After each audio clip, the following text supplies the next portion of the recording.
We present a complex ruptured MCA aneurysm with a trifurcation, which were all involved by the aneurysm. This is a MCA by a trifurcation aneurysm, multilobulated, very broad neck. All the three divisions, one can see a smaller upper one and two larger inferior ones, which are arising from the aneurysm. Multiple lobules and projections seen, including a large one which was near the neck. In the other angle also one can see how all the three arteries coming out from the aneurysm.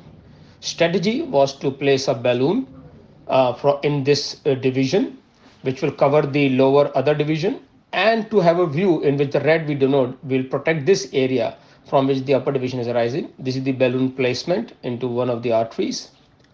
And we also had another view which was the end-on view, so that in this view we know this is the area which we have to save, and rest all of it we can coil. The microcatheter placement pointing between the two large lobules, so that we can get coiling done in both the ones. In the other view again pointing to the center of the aneurysm.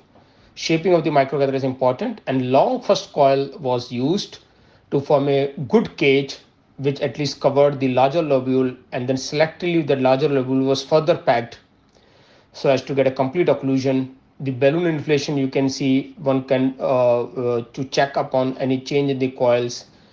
Then the larger larger sac was catheterized, and that was coiling was done, including near the neck coiling in this end-on view.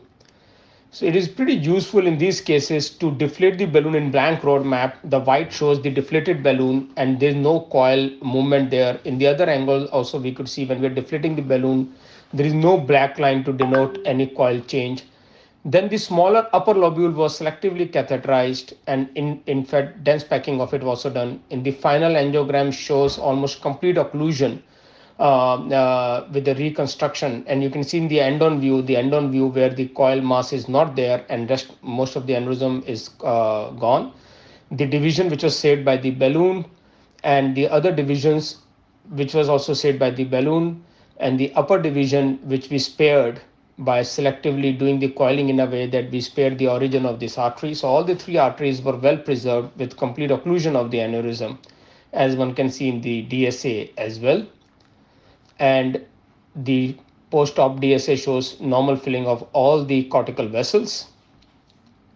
So complex bifurcation cases, balloon reconstruction, it really offers us a lot of flexibility in 3D analysis and strategy, biplane visualization of aneurysm and divisions, proper balloon microcatheter positioning, great first cage, balloon deflation to check the coil change, and re-entering the aneurysms are important to get complete occlusion. Thank you.